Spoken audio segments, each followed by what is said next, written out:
nouvelle race. C'est le programme Avatar, le film de Cameron, tous les sens James Cameron.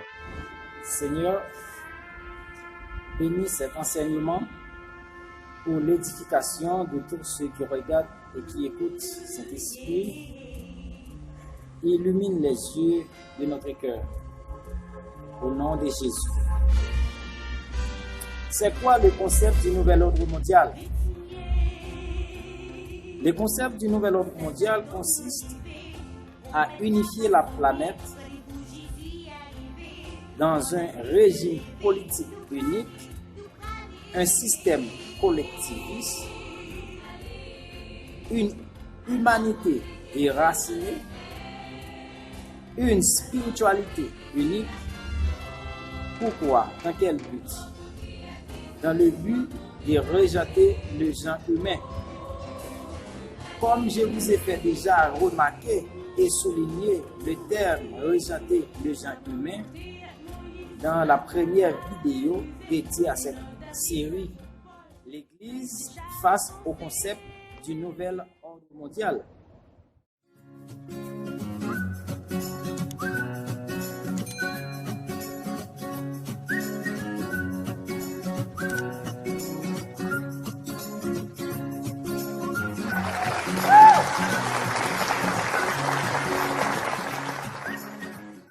S'il parle de rejeter le genre humain, cela veut dire catégoriquement que l'homme, la créature créée à l'image de Dieu selon sa ressemblance, était incomplète.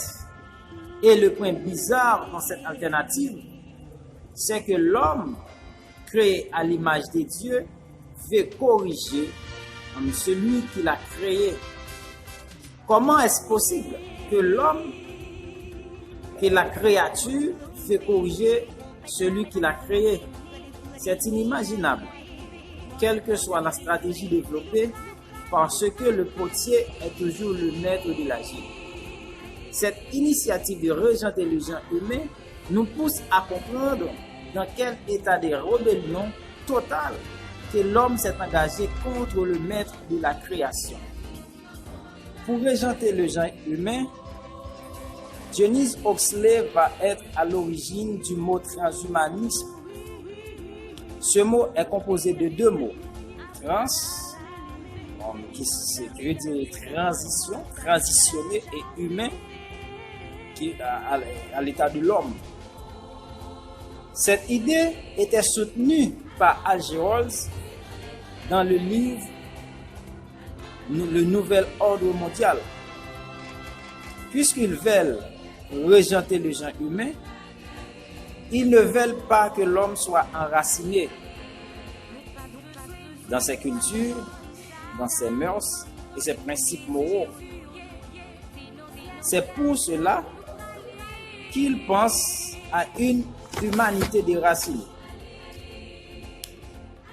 Cela favorise l'immigration. Et le plan du nouvel ordre mondial veut que l'homme ne soit pas enraciné. Et on nous dit qu'il faut se déménager à chaque 10 ans.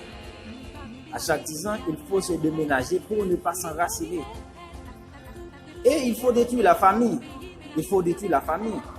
Un des essais du nouvel ordre mondial, c'est cette pandémie qui fait rage à travers le monde, où on nous dit de se distancer les uns des autres, la distanciation sociale entre famille, papa, maman, enfants, on se distance. C'est un plan pour détruire la famille. Et il faut détruire aussi l'enracinement. Tout ce qui a rapport avec l'enracinement, il faut détruire. Et intellectuel, Julian Huxley va être à l'origine de la création du mot transhumanisme. Et pourquoi il faut parler de transhumanisme? Parce que dans Wells, vous avez le livre du docteur Moreau que vous avez cité, ce livre sorti en 1896, qui explique qu'il y a des greffes entre animaux, plusieurs espèces animales, et l'homme. Le film est épouvantable, et génial, mais épouvantable. Enfin, mais c'est le transhumanisme à la sauce fin 19e siècle, c'est-à-dire les méthodes un peu rustiques. Et on retrouve cette idée de transhumanisme donc avec H.G. Wells, mais on le retrouve maintenant à des choses tout à fait officielles. Dans le cas américain, vous avez le Fertility Institute avec Raymond Kurzweil.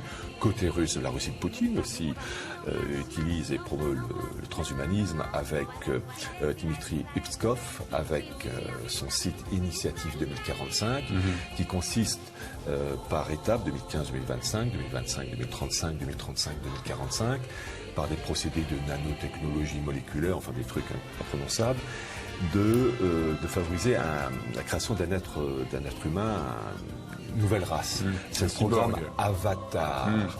Le film Terminator, de Cameron, tous les sens, James Cameron. ouais. Voilà. Il y a la volonté de créer une humanité unifiée, collectiviste, déracinée.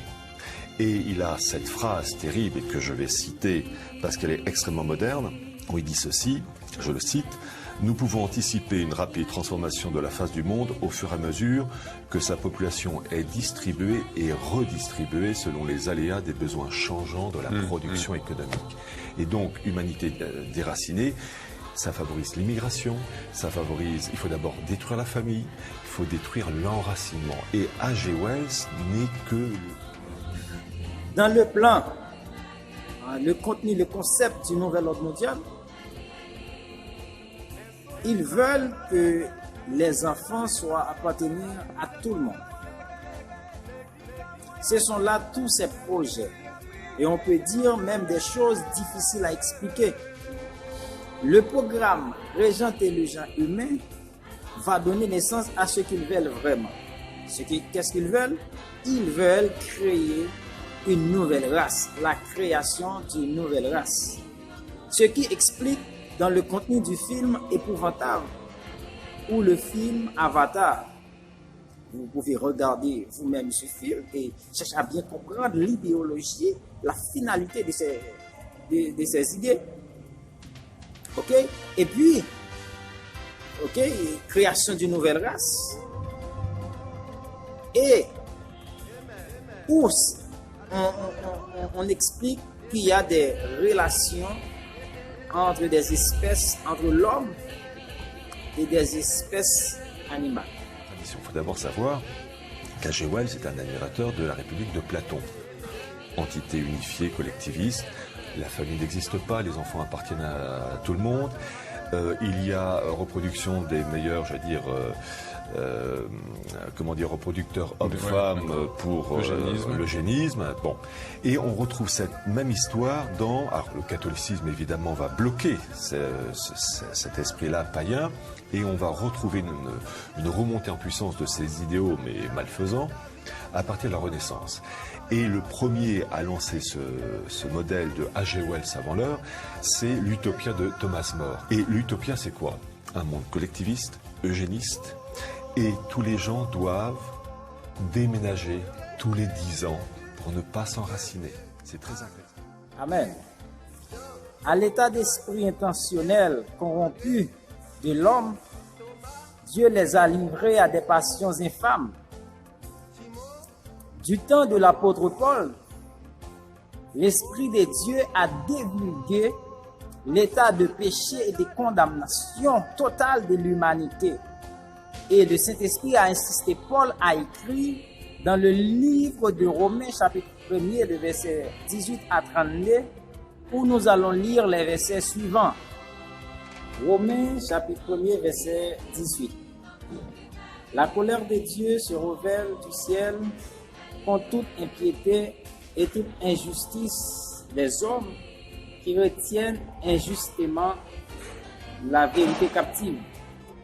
Car ce qu'on peut connaître de Dieu est manifeste pour eux, Dieu le leur ayant fait connaître. Verset 22.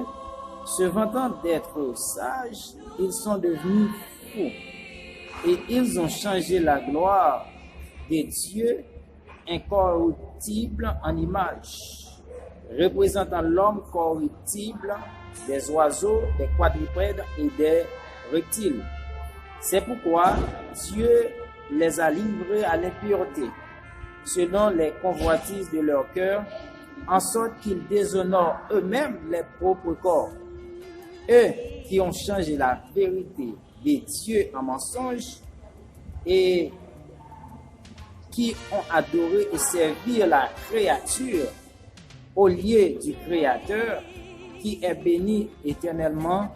Amen. Verset 26. C'est pourquoi Dieu les a livrés à des passions infâmes, car leurs femmes ont changé l'usage naturel en celui qui est contre nature. De même, les hommes abandonnant l'usage naturel de la femme se sont enflammés dans leurs désirs les uns pour les autres, commettant homme avec homme des choses infâmes et recevant en eux-mêmes le salaire que méritait leur égarement.